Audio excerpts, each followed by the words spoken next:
Boa tarde, irmãos. A paz do Senhor a todos. Com muita satisfação, eu gostaria novamente de estar deixando uma palavra de meditação ao coração dos irmãos. Esse vídeo é direcionado para os irmãos do grupo Preparação para o Arrebatamento. Também vou compartilhar no grupo Saudades do Noivo. E a tantos quantos esse vídeo chegar, eu gostaria de saudá-los com a paz do Senhor Jesus e agradecer ao Senhor pela oportunidade, pela liberdade que nós temos aqui no Brasil de proclamar a palavra do Senhor.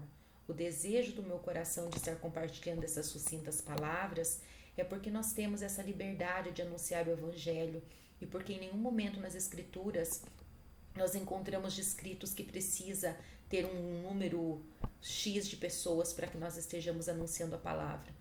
Mas nós encontramos uma enfática ordem de anunciar a tempo e fora de tempo esta palavra, de ir por todo mundo e pregar o Evangelho a toda criatura, para que quem crer seja salvo, porque quem não crer nesta mensagem já está condenado porque não crê no nome do unigênito Filho de Deus. Então fica aí para nós que fomos alcançados pela misericórdia e pela graça redentora de Cristo, de estarmos anunciando a sua volta, o seu retorno, a sua palavra, as boas novas de salvação que há em Jesus Cristo. Essa palavra não pode ficar trancada dentro do nosso coração, mas ela tem que fluir de nós como um rio de água viva e não pode parar de forma alguma. Então, como nós estamos numa geração onde a volta de Cristo se aproxima, porque os sinais estão aí para quem quiser ver, nós temos ainda mais enfática a ordem de anunciar a palavra e de alertar as pessoas que Jesus está voltando e que é tempo de nós nos prepararmos para a sua vinda e anunciar às pessoas que é tempo de aceitar o Salvador e de renunciar os seus pecados e de se arrepender dos seus maus caminhos e abrir o seu coração para receber a Jesus. Essa palavra, contudo, é uma palavra direcionada à Igreja do Senhor. Se encontra no livro de Atos, capítulo 20, versículo 9. Nos diz assim: estando um certo jovem por nome Eutico, assentado numa janela, caiu do terceiro andar, tomado de um profundo sono que lhe sobreveio durante o extenso discurso de Paulo, e foi levantado morto. Eu sempre gosto de trazer uma palavra direcionada dentro daquilo que Deus tem falado comigo durante a semana, né, durante os últimos dias, e o Senhor tem falado muito ao meu coração nesses últimos dias acerca desta palavra, né, o extenso discurso de Paulo e o cansaço de Eutico naquela janela fez com que ele caísse do terceiro andar naquele prédio em Troade, né, e fosse encontrado no chão morto. Primeiro ponto que eu gostaria de colocar nessa sucinta meditação sobre esta palavra é que em nenhum momento nas Escrituras nós encontramos esse padrão de pregação que nós temos encontrado hoje nos templos, né? Você pode pregar meia hora, o irmão vai ter 40 minutos, e a coisa foi tomando um rumo que hoje a palavra foi cada vez recebendo o menor tempo possível nos púlpitos, de forma que nós damos preferência para, né, as oportunidades e os louvores e os testemunhos, e quando chega na hora de pregar a palavra as pessoas já estão cansadas, já estão olhando o relógio, o pregador se sente ali muitas vezes até mesmo acuado pelo líder da igreja, o pastor, né, porque o líder da igreja chama-se Jesus Cristo. O líder do templo, que é o pastor que está cuidando do templo, ele muitas vezes limita um tempo específico. Existir ordem e decência dentro dos templos é uma coisa muito positiva. Isso é positivo, ter ordem e decência, vivermos em ordem e decência, ter uma estrutura organizacional dentro do templo para que o culto ele tenha um começo, um meio, um fim, uma estrutura. Mas o problema é que essas estruturas formataram a palavra a estar limitada a cada vez menos e menos tempo. Então nós somos um povo que pouco ora e também que pouco lê as Escrituras. Eu não sei, mas das gerações passadas a gente ouve falar de homens e mulheres de Deus que eram realmente pessoas de joelho dobrado, pessoas de ler as Escrituras. E hoje nós temos uma geração de pessoas fracas, tanto que em nosso meio há muitos atribulados por vários tipos de assolações, de problemas, de males que têm assolado a geração dos servos e das servas de Deus, porque nós somos um povo fraco de oração e fraco nas escrituras, porque nós formatamos o culto ao Senhor de uma forma tão padronizada que a palavra ficou ali limitada a meia hora dentro dos nossos cultos, 40 minutos, quando chega 1 hora o pregador se excedeu, né? Mas eu não estou vindo aqui para tentar mudar formato de culto de templo. Eu estou aqui para dizer para os irmãos que a palavra de Deus, ela passa as 4 paredes do templo e vem a nós uma necessidade de estar pregando esta palavra. Ali em Amós, no capítulo 8, o profeta anunciou que chegariam dias em que as pessoas andariam de mar a mar, de terra a terra, procurando a palavra do Senhor e não a achariam. E este é o tempo que o profeta estava profetizando, porque nunca houve na nossa geração um povo tão sedento da palavra de Deus como hoje, porque dificilmente você vai para um templo para encontrar uma resposta do coração de Deus. Hoje nós temos várias exposições bíblicas, algumas que são sem nenhum tipo de inspiração do Espírito de Deus, muitas que são uma forma egocêntrica de manifestação de ego de pessoas e de pregadores que querem vender o seu ministério, mostrar que eles são os super-heróis, mas pouquíssimas pregações que apontam para Jesus Cristo como Senhor e como Salvador e como cabeça da igreja. Difícil encontrar hoje um lugar onde você encontre Jesus como centro e que ele possa falar abertamente no meio do seu povo, porque nós não estamos comprometidos com o nosso relógio. Então eu quero dizer, irmãos, que esse formato que nós criamos, esse sistema que foi criado, ele empobreceu em muito o conteúdo da pregação que tem chegado até nós. Paulo passou a noite pregando. Ele não ficou ali conversando, conversa paralela, mas ele passou ali pregando. E a palavra se estendeu tanto que passou a noite inteira pregando, de tal forma que Eutico estava na janela, ele ficou cansado de tanto ouvir pregação que ele caiu da janela e foi para o chão. Mas estar na janela não é uma coisa positiva dentro das escrituras. A palavra de Deus diz que Davi entra com a arca em Jerusalém, foi buscar a arca lá no território inimigo, porque a arca havia sido levada, acabou-se a glória do Senhor e acabou, levaram a glória do Senhor, levaram a arca, Davi se levantou na unção de Deus, foi lá buscar, e ele entra em Jerusalém com vestes sacerdotais dançando, porque uma alegria do Espírito tomou a vida dele de uma forma tão sobrenatural que ele dançou que nem um menino. Na presença do Senhor, ele foi tomado pelo Espírito de Deus e ele dançou na presença do Senhor, ele se alegrou na presença do Senhor porque a arca estava voltando para a sua cidade. E a sua mulher na janela, Mical, começou a desprezá-lo, começou a sentir vergonha das suas servas e desprezá-lo, esperou ele voltar para dentro da sua casa com aquela cara de pessoa não convertida, que muitas vezes nós que nos dizemos convertidas também temos, para julgar e para poder apontar para as pessoas que estão dando lugar para o Espírito de Deus, que estão dando lugar e ênfase para a presença de Deus. E ela tinha uma palavra de julgamento para a vida de Davi. E ela diz: você parece um moleque, você parece um menino, você me envergonha. Você me trouxe vergonha. E o fim de Mical foi muito triste. E Eutico me faz lembrar muito a história de Mical, não porque a palavra descreve que ele tenha julgado alguém, mas porque o espírito muitas vezes está preparado, mas a nossa carne é fraca.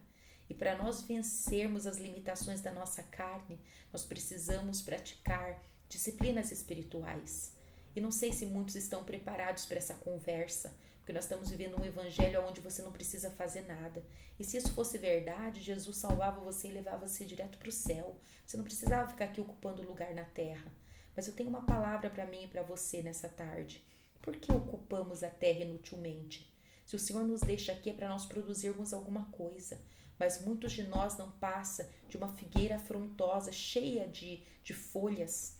E quando o Senhor Jesus chega ali para procurar um fruto, não tem nada, só tem aparência. E muitos de nós hoje, nós temos aparência. A igreja de Laodiceia é aquela igreja que diz assim: rico estou enriquecido e de nada tenho falta. Realmente a igreja da nossa geração é uma igreja rica, se comparada com a igreja primitiva que se reunia nos lares e que muitas vezes não tinha um abrigo em cima da sua cabeça.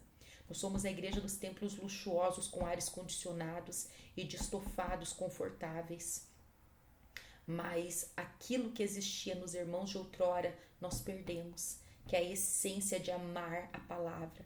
Pregadores enfáticos como Apolo, como Felipe, como Paulo, como Pedro, que durante as suas ministrações ganhavam 3.000 almas para Cristo. Eu estou dizendo que não tenhamos, porque eu tenho ouvido falar de avivamentos acontecendo em lugares espalhados pelo mundo, porque o Espírito do Senhor não deixou de agir. E ainda existe um remanescente fiel que está de pé e que não está preocupado em ficar pregando a palavra meia hora, porque ele não depende de púlpito para pregar. Nós somos uma geração que identifica pregadores porque os seus nomes estão nos murais, eles estão nos outdoors e porque eles, com seus nomes, atraem multidões. Mas ainda tem lugares onde o simples nome de Jesus, que as pessoas consideram simples, mas que é um nome sobre todo nome, ele é que atrai multidões. Porque as pessoas sabem que o poder emana apenas dele, e somente dele, a glória é dele, tudo vem dele e provém dele. Ainda existem pregadores que não dependem de microfone e de púlpito para pregar, mas que estão usando a tempo e fora de tempo todas as oportunidades que Deus lhes dá para anunciar a palavra. Eu valorizo muito os pregadores de rua, eu valorizo muito esses que são considerados loucos, que saem entregando panfleto no meio da praça pública, no meio dos coretos.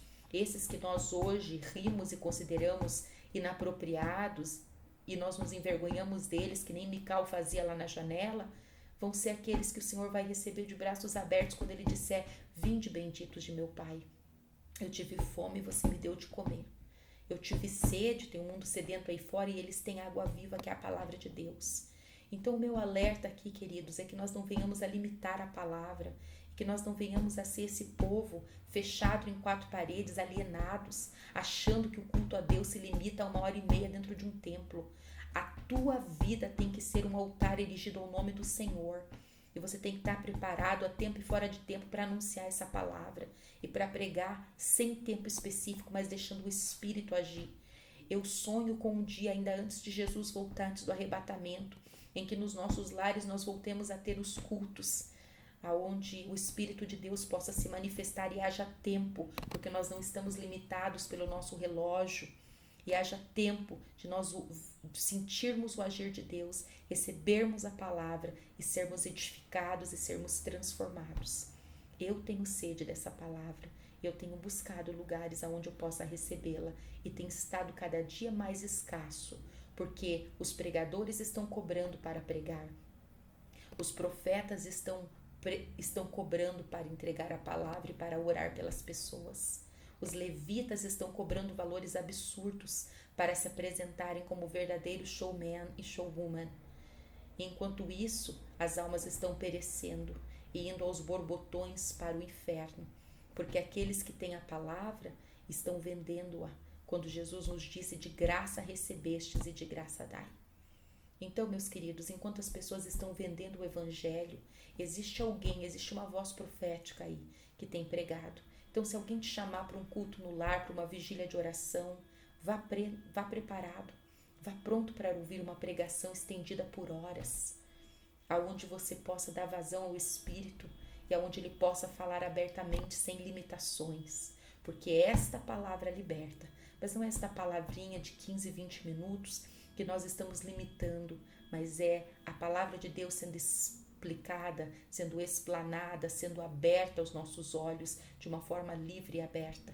Está faltando culto de ensino, está faltando culto de pregação, está faltando culto de ensino da palavra. As escolas bíblicas dominicais não é mais Bíblia, é revistinha. As pessoas vão ler a revistinha, que é já uma interpretação humana do que Deus está falando, e as pessoas estão cada vez menos lendo as Escrituras.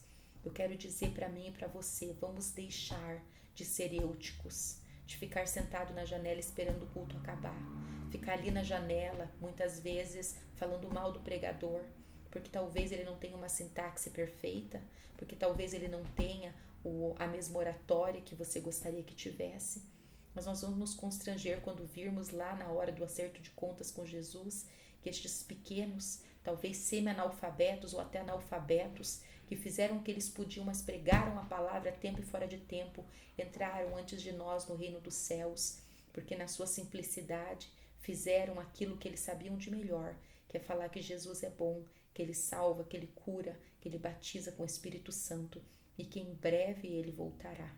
Eu quero profetizar que o nosso grupo, Preparação para o Arrebatamento, será formado de pessoas famintas pela palavra e que nós vamos começar a ter tempo para ler as Escrituras e que nós vamos buscar pessoas genuinamente tomadas pelo Espírito do Senhor para nos entregar a palavra nesse último tempo. Eu estou falando isso porque hoje eu recebi uma confirmação do Senhor que era para me entregar essa palavra, porque lá de Bauru, um missionário me mandou um sonho que ele teve, aonde Deus mostrava para ele as pessoas na terra desesperadas correndo atrás de água, porque não existia mais água. E sabe onde é que tinha água no sonho dele? Nas igrejas. E sabe o que as igrejas faziam com as pessoas? Cobravam para vender água. Mas ele diz que na igrejinha dele, que é uma igreja de bairro lá nas comunidades de Bauru, no estado de São Paulo, ele estava dando água para as pessoas. Então, meu querido, se você tem água viva, se você é cheio do Espírito Santo, se você tem a palavra de Deus, pare de reter o que Ele te deu de graça e comece a compartilhar com as pessoas. Pregue esta verdade a tempo e fora de tempo. Acorde cedo para ler as Escrituras. Ame esta palavra, proclame esta palavra. Não te detenhas, não feche sua boca, não feche os seus lábios, mas fale do que Jesus tem feito na tua vida, de quem Ele é. E quem vai fazer a obra vai ser o Espírito do Senhor. É tempo de nós anunciarmos a palavra, é tempo de nós falarmos deste Evangelho, é tempo de nós sairmos das quatro paredes dos templos e começarmos a vivenciar esta palavra genuína. E é tempo de nós suportarmos os missionários em campo financeiramente, em orações e através das nossas ofertas. E também é tempo de nós trazermos ao meio das nossas reuniões pessoas íntegras, com testemunho idôneas, com frutos dignos de arrependimento que possam nos anunciar a palavra, não meia hora, mas nós precisamos de um povo fortalecido para escutar a palavra, a tempo e fora de tempo, e por quanto tempo o Espírito do Senhor quiser falar em nosso meio. Eu profetizo que é um tempo em que a palavra de Deus não vai mais estar limitada a pregações pequenas, mas que a palavra vai se tornar abundante em nosso meio, que a água vai jorrar, e vai jorrar da fonte dos pequeninos, daqueles que foram desprezados, porque a fama subiu à cabeça de muito pregador que ficou famoso demais e que agora o nome dele importa mais do que o nome de Jesus. Mas eu profetizo que Deus vai levantar o pequenininho que não sabe nem ler direito, mas que com a unção do Espírito Santo e com a revelação do Espírito Santo vai alcançar almas e vai pregar esse Evangelho e vai conquistar nações para o nome do Senhor Jesus, e que nós estejamos nesse meio. Amém, queridos? Essa é a palavra que eu tinha para entregar para vocês hoje. Que Deus abençoe a todos em nome de Jesus.